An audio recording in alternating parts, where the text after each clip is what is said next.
سلام دوستان، امیدوارم که حالتون خوب باشه. مهمترین خبری که امروز در دنیای هنر وجود داره، امروز منظورم 21 نوامبر سال 2024 هست، به فروش رفتن اثر هنری به نام کمدین. کمدین یکی از بحث برانگیزترین آثار هنری 4-5 سال اخیر بوده و امروز هم با فروشش به یک قیمت نه چندان خارج از عرف دنیای هنر، ولی قیمتی که حداقل خیلی عقیده دارن قیمت درستی نیست و نه همچین اثر هنری نباید با همچین قیمتی به فروش بره، دوباره به سر زبون افتاده. کمدین نامیه که هنرمند ایتالیایی موریتسیو کاتالان روی یکی از آثارش گذاشته که توصیف این اثر هنری رو میشه فقط با این انجام داد که موزیه که با موز دقیقاً تازه و طبیعیه که با یک چسب نواری روی دیوار چسبونده شده. واژه‌ها و اصطلاحاتی که من در طول این بحث استفاده خواهم کرد همون واژه‌ها و اصطلاحاتی خواهم بود که متداول هستند در دنیای هنر برای آثار متعارف‌تر. گرچه کمدین اثری متعارف و معمول نیست، ولی این اصطلاحات به ما کمک میکنن که حداقل یک زمینه مشترکی داشته باشیم در مورد آثاری که میخوایم در موردشون صحبت کنیم و مثلا من در مورد قطعه، اثر، نسخه، هنرمند صحبت خواهم کرد که شما ممکنه اعتقاد داشته باشین که اصلا یه اثر هنری نباشه، ولی حداقل برای اشاره به کمدین از واژه اثر هنری استفاده میکنم. یکی از این 3 نسخه‌ای که از کمدین وجود داره به موزه گوگنهایم، یکی از شناخته شده ترین موزه ها در هنر مدرن اهدا شده و 2 نسخه دیگه هم با $120,000 در حراجی آرت بازل میامی بیچ به فروش رفته بودن که اصلا همه توجه رسانه‌ای به این اثر از اون زمان شروع شد که یک موز که به روی دیوار چسبیده شده میتونه $120,000 قیمت داشته باشه. قبل از اینکه بخوام اصلا صحبت کنم در مورد اینکه کمدین چی هست چی نیست، خوبه، بده، آیا اصلا اثر هنری هست یا اثر هنری نیست، فکر میکنم باید یک پس زمینه‌ای و یک بستری رو در مورد صحبت کنم که اصلا چنین قطعاتی، چنین مفاهیمی فرصت مطرح شدن پیدا میکنن.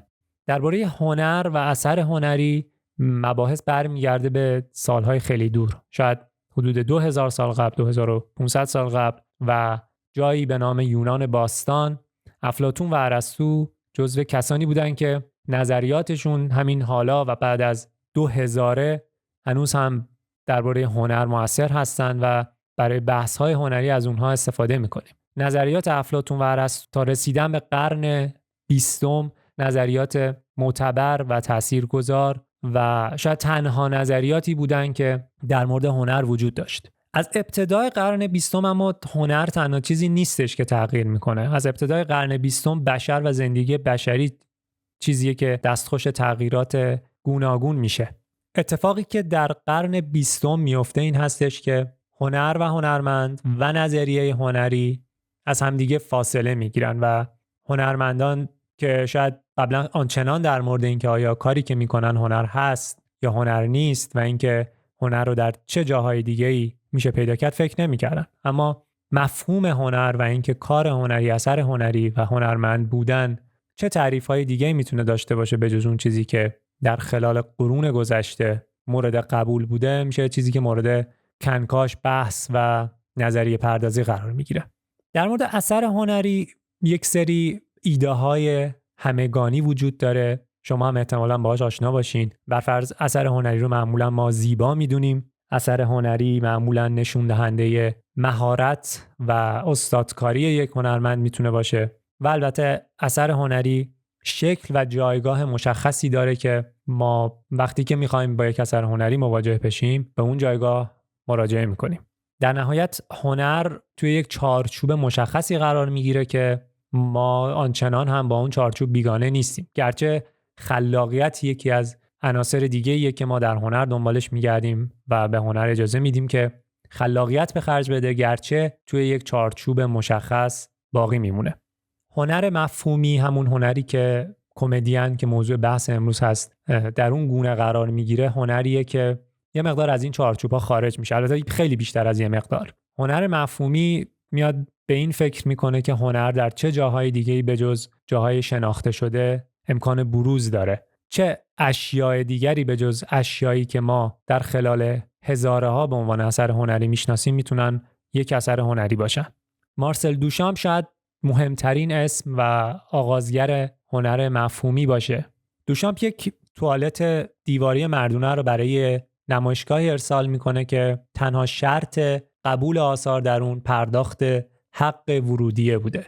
دوشامپ با خریدن این قطعه چینی از یک مغازه و امضا کردن با نامی مستعار روی اون نام آرمات، این شیعی رو که البته اون موقع واقعا همه اعتقاد داشتن که این یک شیء هست و اثر هنری نیست، رو به این نمایشگاه ارسال میکنه و میخواد که در این نمایشگاه شرکت کنه. طبیعتاً برگزار کنندگان نمایشگاه سر باز میزنن از این که این شیء رو نمایش بدن و این میشه آغازگاه خیلی از بحث‌ها در مورد این که اثر هنری چیه، هنرمند کیه و تا چه حد اختیار برای هنرمند وجود داره در معرفی یک اثر هنری به جامعه هنری و اینکه حدود و ثغور تغییراتی که ما در مواد خام میدیم تا اون ماده خام تبدیل بشه به یک اثر هنری. آیا فقط یک امضا و یک نشانه از یک هنرمندی که تصمیم گرفته این قطعه از پیش موجودی که نقشی در ساختن اون نداشته و مهارتی در ساخت اون قطعه به کار نبرده باعث بشه که اون شیء یک اثر هنری شناخته بشه؟ این نقطه عطف تاریخی در بحث‌های مربوط به هنر، اثر هنری و هنرمند، بحث‌های خیلی زیادی رو در طول قرنی که بعد از اون اومد ایجاد کردن و گرچه این بحث‌ها به نتیجه قطعی نرسیدن، احتمالاً نخواهند رسید، باعث شدن که ما درک و شناخت بهتری از باورهای خودمون نسبت به هنر و اثر هنری برسیم. از جمله آثار هنر مفهومی که خیلی به سر زبون‌ها افتادن دوباره و باعث شدن که بحث در مورد حدود و ثغور هنر مطرح بشه. یکیش جعبه‌های بریلو اندی وارهول بود که اندی وارهول اونها رو نه در استودیو بلکه در کارخانه میساخت که حتی ممکنه خودش هم نقش آنچنانی در ساخت اون جعبه‌ها نداشته باشه.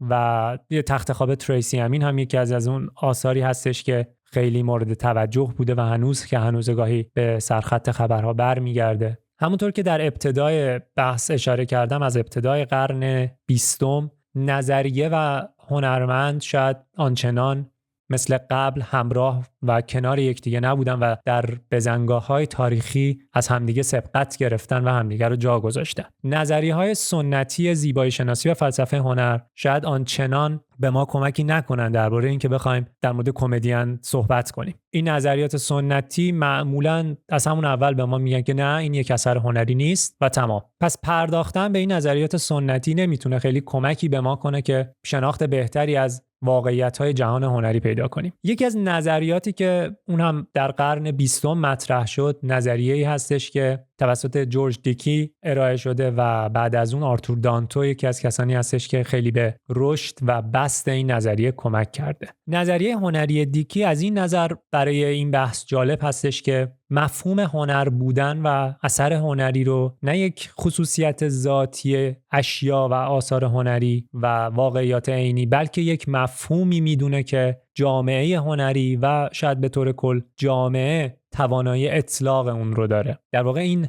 جامعه هنری و نهادهای هنری هستن که به یک اثر نام هنر میدن. بحث در مورد نظریه دیکی و دانتو شاید از حوصله بحثی که امروز داریم خارج باشه، اما اون چیزی که به ما کمک میکنه در مورد کمدین بتونیم به یک مفهوم مشترک برسیم اینجا هستش که هنر رو مفهومی اعطا شده از طرف یک جامعه بدونیم. جامعه امروز جامعه وابسته به نهادهای مختلف که هر کدوم کارکرد مشخصی دارن. نهاد هنری که شاید موزه ها، گالری ها، مطبوعات و منتقدان از مهمترین ارکان اون باشن، نهادیه که به طور مستقیم درباره اون چه که هنر هست تصمیم گیری میکنه. کمدین اولین اثر هنری نیستش که مورد تایید این نهادهای اعتبار بخش هنری قرار میگیره و احتمالاً هم آخرین نخواهد بود. در پاسخ به این سوال که آیا کمدین که فقط یک موز چسبیده به دیوار هنر هست، این سرراست‌ترین پاسخیه که میشه بهش داد. بله، کمدین یک اثر هنریه، چون نهادهای هنری اون رو به عنوان هنر به رسمیت شناختن و به اون مقام اثر هنری بودن دادن. اونچه که در نظر عموم مردم مورد توجه ترین بخش از همه حواشی مربوط به کمدین هست، قیمتیه که یک موز زیر $1 و چند سانتیمتر چسب میتونه معامله بشه. کمدین امروز با قیمتی حدود $6 میلیون در حراجی ساده‌بیز فروش رفته. خریدار این اثر شاید یکی از جالبترین نکات درباره اون باشه و اینکه چقدر این مفهوم اثر هنری بودن در خلال سالها تغییر کرده. جاستین سان، یک سرمایه‌گذار چینی حوزه رمز ارز، کسی هستش که این اثر هنری رو خریده. در بخشی از بیانیه‌ای که سان بعد از خرید اثر منتشر کرده اومده این فقط یک اثر هنری نیست. این اثر بازنماینده پدیده‌ای فرهنگیه که میان هنر، میم‌ها و جامعه رمز ارز پل میزنه. فعالان حوزه رمز ارز شاید بهتر از دیگران با این مسئله آشنا باشن که چطور ارزش نه یک مفهوم ذاتی و درونی بلکه یک واقعیت برومده از اجماع افراد و اذهانه. نظریات جان سر به خصوص در مورد این واقعیت اجتماعی میتونه روشنگر باشن. جامعه‌ای که امروز ما در اون زندگی میکنیم بیش از هر زمان دیگری با واقعیت‌های اجتماعی سر و کار داره و نه فقط حقایق و اشیاء عینی. شاید یک زمانی یک قطعه خاص چیزی بود که در صنعت واجد ارزش بوده، اما امروز چند خط کد یا صرفاً یک ایده برای بهسازی یک خط تولیده که میتونه ارزش بالایی داشته باشه. در نهایت این واقعیت هستش که کمدین یک موز چسبیده بر دیواره. اما مهمترین چیزی که تحویل خریدار میشه پس از اینکه این اثر هنری گرون قیمت رو میخره، یک گواهی اعتبار اصالت اثره. گواهی اعتبار کمدین رو باید مثل یک اسکناس $100 در نظر گرفت. یک اسکناس $100 در نهایت از همین نظر واجد ارزشه که یک توافق جمعی بر سر ارزش اون در جامعه وجود داره.